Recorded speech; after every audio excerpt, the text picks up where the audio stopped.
வெண்முரசு. குருதிச்சாரல் 27. வாசிப்பது சந்தீப். பகுதி 4. ஒளிர்பரல் 2.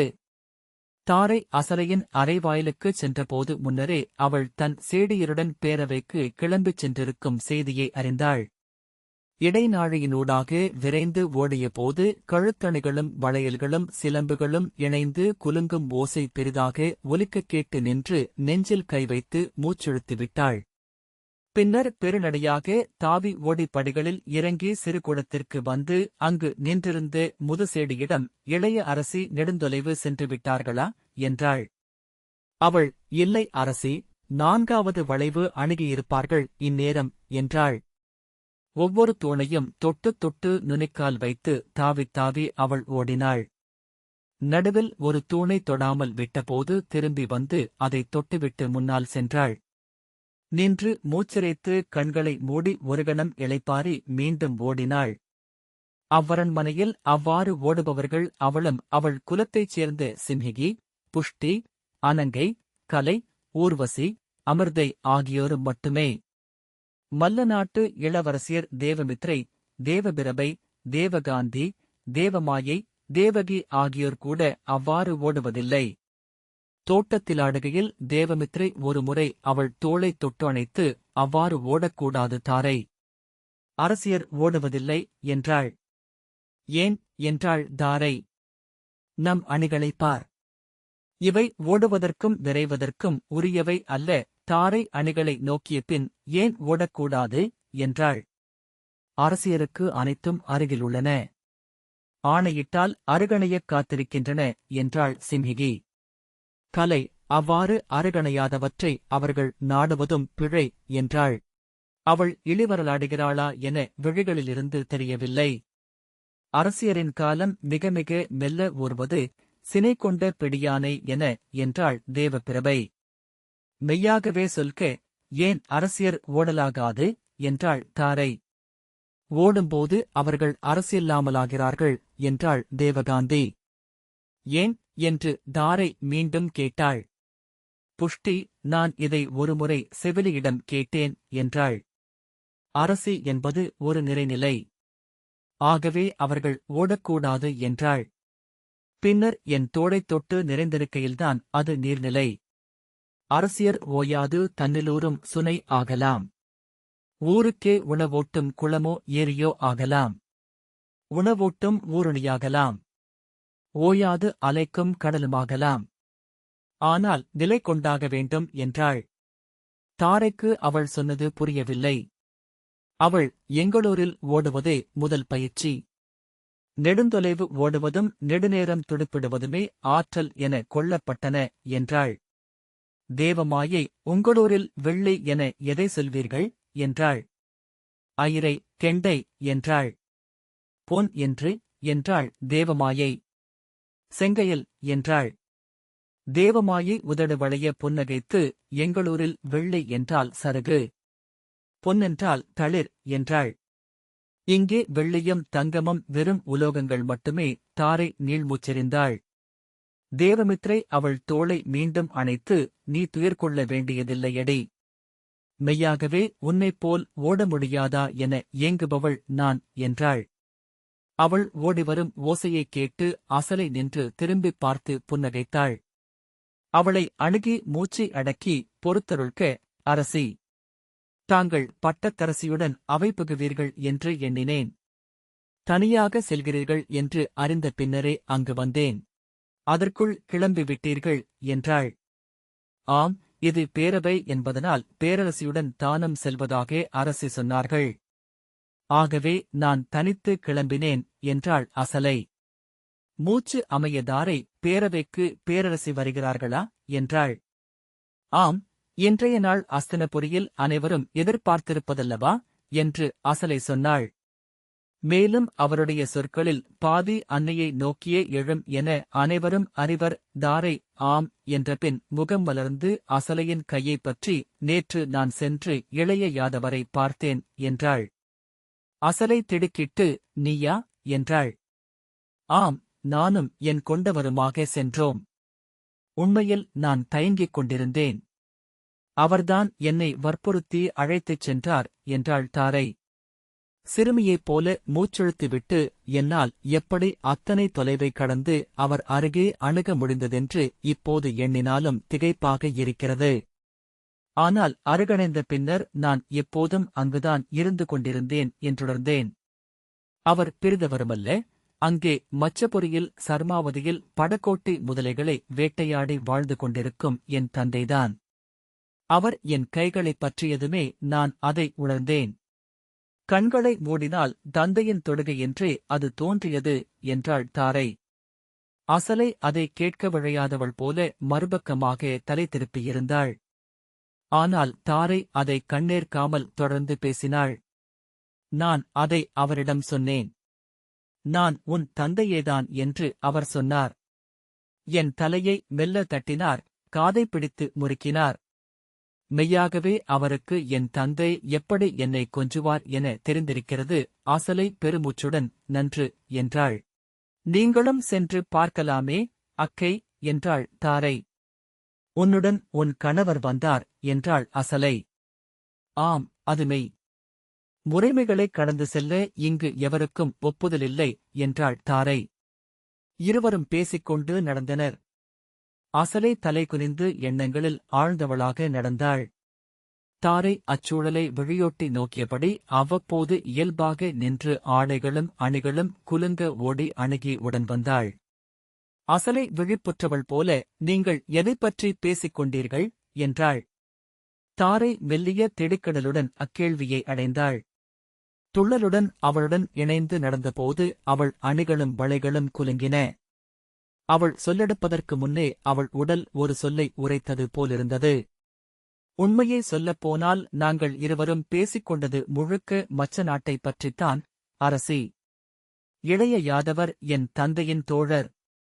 எங்கள் நிலத்தை நன்கறிந்தவர். நீங்கள் எங்கள் நிலத்தை பார்த்திருக்க மாட்டீர்கள். சர்மாவதி சேற்று நதி. அதன் இரு கரைகளும் சதுப்பு நிரம்பியவை. எங்கள் இல்லங்கள் அனைத்தும் சதுப்பின் மீதுதான் அமைந்திருக்கும். நீரலைக்கு இருபுறமும் கோரைப் புல்லின் அலைகள். நீரில் படகுகள் ஒழுகிக் கொண்டிருக்கும். கோரைப் புற்களின் மீது எங்கள் இல்லங்கள் மூங்கில்கால் ஊன்றி நின்றிருக்கும். அவ்வளவே வேறுபாடு. படகுகளைப் பார்த்து அமர்ந்திருந்தால் வீடுகள் ஒழுகிச் செல்வதைப் போல தோன்றும். அவள் சிறுமியைப் போன்ற விரைவு குரலில் குடில்களுக்கு அடியில் இஞ்சி புல்லிட்டு புகை எழுப்பிக் கொண்டிருப்போம். இல்லையேல் சதுப்பின் கொசுக்கள் உடலை மொய்த்துவிடும். அப்புகை எங்கள் ஊர்களை முகில் போல மூடியிருக்கும். இளமையிலிருந்து நான் கண்ட அத்தனை முகங்களும் அப்புகை படலத்தினூடாக எழுந்தவைதான். எப்போதேனும் நல்ல கோடையின் இளங்காலையில் ஆற்றுக்கு மேல் படகில் செல்கையிலேயே புகையில்லாத காட்சிகளை காண்பது. அது விழியிலிருந்து ஒரு மென்பால் படலத்தை உரித்து அகற்றியது போல காட்சி துலங்கும் ஒரு கனவறிதல். அதற்காகவே நான் சர்மாவதிக்கு செல்வேன் என்றாள். ஆனால் அது மிக அரிது. ஆற்றின் மேல் எப்போதும் நீராவி படலம் இருக்கும். காட்சிகள் மழையினூடே என நெளிந்தாடித்தான் தெரியும் என அவள் தொடர்ந்தாள். சொல்லச் சொல்ல எழுந்தபடியே இருந்தது அவள் உள்ளம். நானே மீன் பிடிக்கத் தொடங்கியது 7வது அகவையில். எனக்கு என் தந்தை கைக்கோளரியால் மென்மரம் குடைந்து ஒரு படகு செய்து தந்தார். அதில் துடுப்பிடுவதற்கும் அவரே கற்பித்தார். சிறுதோண்டிலுடன் ஆற்றில் தனித்துச் சென்று என் முதல் மீனை பிடித்துக் கொண்டு வந்ததை ஒவ்வொரு காட்சித் துளி எனவும் நினைவு கூர்கிறேன். அது ஒரு நீள்வால் கிழுத்தி. ஆழத்திலிருந்து விடியலில் மட்டுமே வெளிவரும் மீன். அதற்கு செவுள்கள் இல்லை. இலைக்குருத்துச் சுருள் போல மென்மையாக பளபளத்தது. அதை என் கையில் எடுத்தபோது துள்ளி நெளிந்தது. அது சர்மாவதியின் விரல் என்றும் என்னை உடல்களுப்பூட்டி சிரிக்க வைக்க முயல்கிறதென்றும் எண்ணினேன். படகை சேற்று விளிம்பில் நிறுத்தி பாய்ந்திறங்கி சதுப்பினூடாக செல்வதற்கு போடப்பட்டிருந்த மரத்தடி மீது தாவி என் குடில் நோக்கி ஓடினேன். தந்தையே, நானே பிடித்த மீன் என்று கூவினேன்.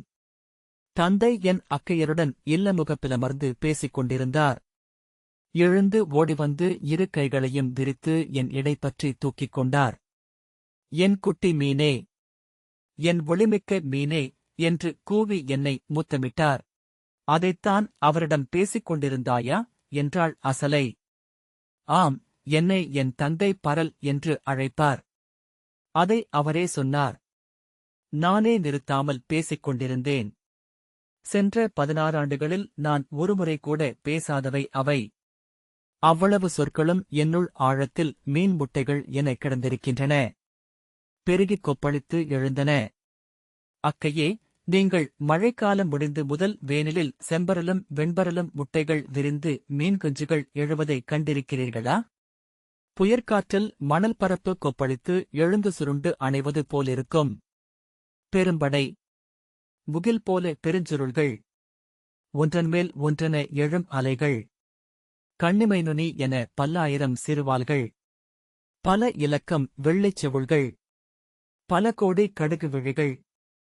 ஆனால் உள்ளம் ஒன்று. அவற்றை அள்ளிச் சுழற்றி வரும் விழைவுதான் மீன்களை நீரில் வாழச் செய்யும் இறையானை. அதை விழிமுன் காண்பதென்பது இறைவடிவை எதிர்நின்று நோக்குவது போல. படகுகளில் ஏறி நாங்கள் சர்மாவதியின் மேல் சென்று அசைவற்று நிற்போம். எடை கொண்ட கற்களிரண்டை நங்கூரமாக கட்டி நீரிலிறக்கிய பின் எதிரொழுக்கில் துடுப்பிட்டால் படகுகள் அசைவிலாது நீர்மேல் நின்றிருக்கும். எங்கள் குடியில் எழமுடியாத முதியோர் கூட அப்போது நீரின் மேல்தான் இருப்போம். பரலெழுகை தொடங்குவதை நீரிலெழும் வண்ண மாற்றத்தினூடாக 7 நாட்களுக்கு முன்னரே எங்கள் குல முதியோர் சொல்லிவிடுவார்கள். ஒரு நாளுக்கு முன்னரே நீரின் மணம் அதை தெளிவாக காட்டும். இளஞ்சேற்று மணம். ஆனால் அதில் சற்று குருதியும் கலந்தது போலிருக்கும். இரவே படகுகளில் சென்று நதிமேல் காத்திருப்போம். பரல் பெருக்கு அணைவதற்கு முன்னரே காற்றில் சுழலும் பறவை கூட்டம் அதை அறிவிக்கும். பின்னர் சர்மாவதி நிறம் மாறுவதைக் காண்போம். நீருக்குள் எழும் அலைகளென அவை வந்து சூழ்ந்து கொள்ளும். இளையோரெல்லாம் நீரில் பாய்ந்து மூழ்கித் திளைத்து அவற்றை நோக்குவோம். அசலை புன்னகைக்க தாரை நிறுத்தி, நான் என்ன பேசிக் கொண்டிருந்தேன் என்றாள். அவரிடம் நீ பேசியதை என்றாள் அசலை. ஆம், ஒரு கட்டத்தில் அவரிடமிருந்து எனக்கு தெரிந்து கொள்வதற்கு எதுவுமே இல்லை என்று தோன்றியது. தந்தையிடமென நான் எண்ணியதனைத்தையும் பேச விரும்பினேன். ஏதோ ஒரு மாயம் நிகழ்ந்தது. அவர் என் களித்தோழரானார். அதன் பிறகு முழுக்க மீன் வேட்டை குறித்தும் படகுப் போட்டிகளைப் பற்றியும் ஆற்றில் பாய்ந்து ஒழுக்கு முறித்து நீந்தி மீள்வதைப் பற்றியும் மட்டுமே பேசிக் கொண்டிருந்தோம். பேசிப் பேசி நெடுந்தொலைவு சென்ற பின்னர் உணர்ந்தேன், நானும் அவரும் மட்டும் வேறெங்கோ சென்றுவிட்டிருப்பதை. எங்கள் அறைக்குள்ளேயே என் துணைவர் நின்றிருந்தார்.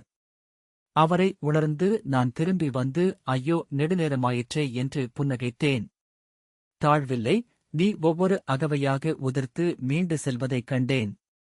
கருக்குழந்தையாக மாறிவிடுவாய் என்று தோன்றியது என்று அவர் சொன்னார். மூச்சுத் திணறுவது போல சொல் இறுக நிறுத்தி, அப்போது நான் ஏன் அப்படி சொன்னேன் என்று தெரியவில்லை. அவ்வண்ணம் கருக்குழந்தையாக மாறினால் அவர் உடலுக்குள் புகுந்து ஓர் அணுவாக அமைந்துவிட வேண்டுமென்று தோன்றுகிறது என்றேன். இருவரும் நகைத்தனர். இளைய யாதவர் என் தோளைப் பற்றி சென்று வா, மீண்டும் நாம் சந்திப்போம் என்றார்.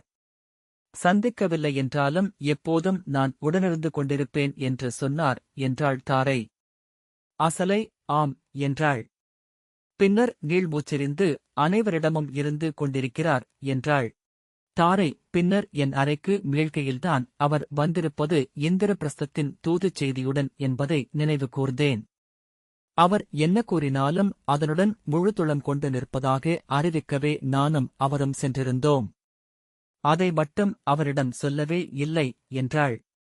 அல்லது அதை மட்டும்தான் சொல்லிக் கொண்டிருந்தாய் என்றாள் அசலை. தாரை அவள் கையைப் பற்றி, மெய்யாகவா? மெய்யாகவா, அக்கை? நான் அதை சொல்லிவிட்டேனா என்றாள். நீ அறைக்குள் புகுந்ததுமே விழிகளால் அதைத்தான் சொல்லியிருப்பாய் என்றாள் அசலை. ஆம், அறைக்குள் நுழைந்ததுமே நான் முதலில் பார்த்தது அவர் கால்களைத்தான். அவர் முகத்தை நெடும்பொழுது கழித்தே பார்த்தேன். அவர் கால்களை நீங்கள் பார்க்க வேண்டும், அக்கையே. அவர் முகம் நம் கனவுகளில் இருப்பது.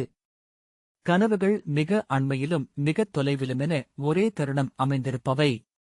கால்கள் அப்படி அல்ல, நாம் அன்றாடம் புழங்கும் ஒவ்வொரு பொருளும் போல கைக்கும் கருத்துக்கும் எட்டுபவை. அக்கால்களை இப்போதும் விழிமுன் என பார்க்கிறேன். நீலத்தாமரை மொட்டுகள் போன்றவை. நகங்கள் இரு புன்னகைகள். அந்தக் கால்களை மலர்களாக குழலில் சூடிக்கொள்ள வேண்டுமென்று நேற்றிரவு எண்ணினேன்.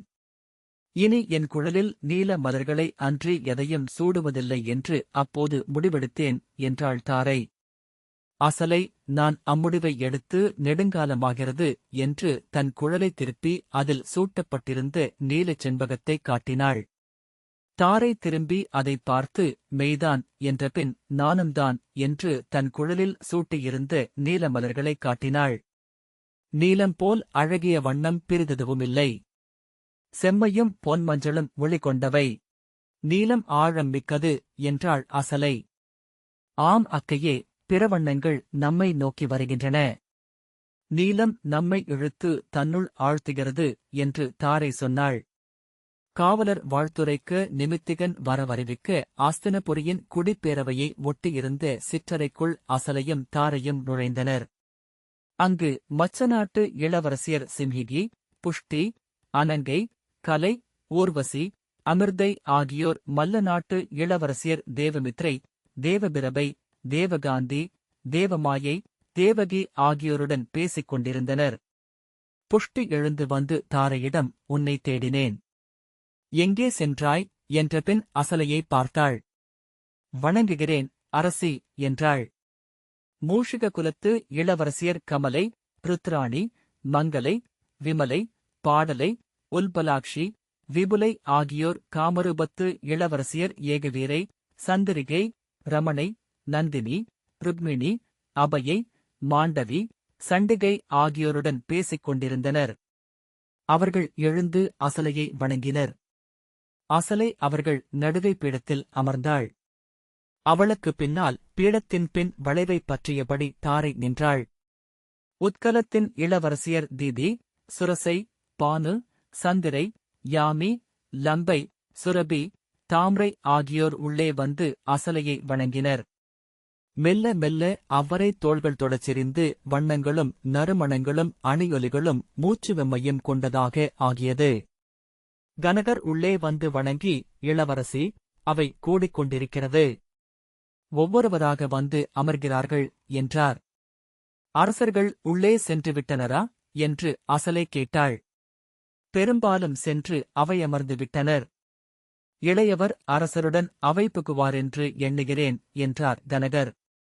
அசலை, பேரரசி அவை புகுந்து விட்டார்களா என்று நோக்கிக் கூறுக என்றாள். அவர்கள் மறுபக்க அவையில் இருக்கிறார்கள். பேரரசி அவை புகுந்ததும் அணுக்கச்செடி எனக்கு செய்தி அறிவிப்பாள் என்றார் கனகர். அவர்கள் அவை புகும்போது நாமும் அவை புகலாம் என்று அசலை சொன்னாள். கனகர் வெளியே ஓடினார். அசலை கை காட்ட சேடி மயிலிறகு விசிறியை அளித்தாள். அவள் தன் பின்னலை தூக்கி பின்கழுத்தை விசிறிக்கொண்டாள். நான் வீசுகிறேன் அரசி என்றாள் பாடலை.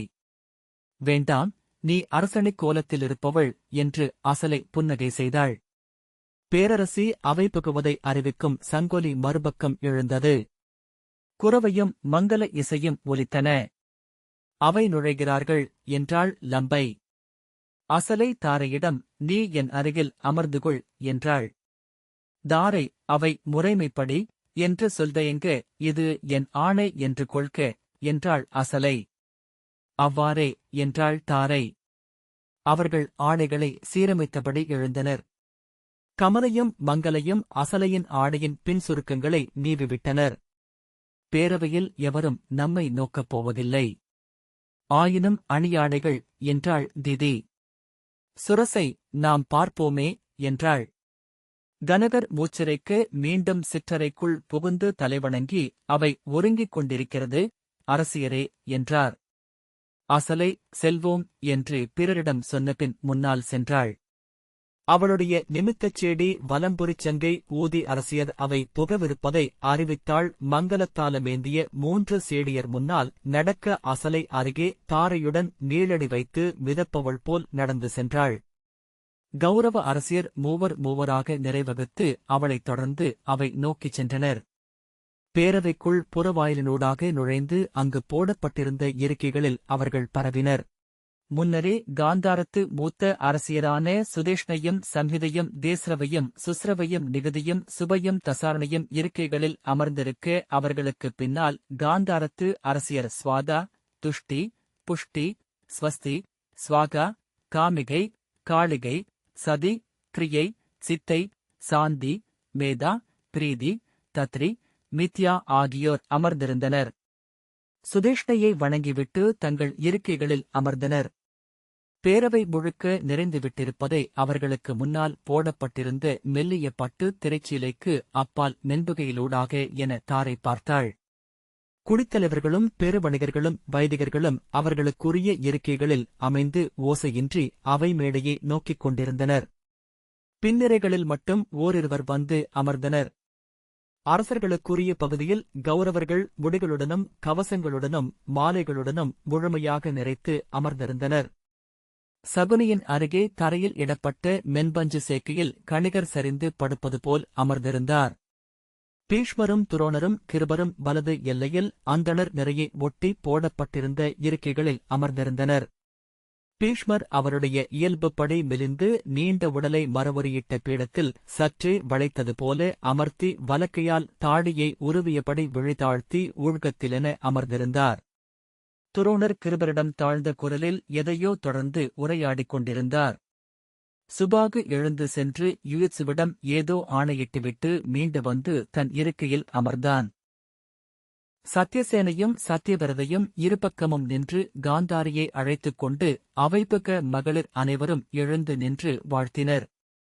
அரசியர் நிறைக்கு எல்லையில் இடப்பட்ட அரியணையில் காந்தாரி அமர அவள் அருகே சத்யசேனையும் சத்யவிரதையும் அமர்ந்தனர். காந்தார அரசியர் தங்கள் குடி வழக்கப்படி முற்றிலும் முகத்தை மூடும்படி ஆடையணிந்து தாழ்ந்த குரலில் ஒருவரோடொருவர் உரையாடிக் கொண்டிருந்தனர்.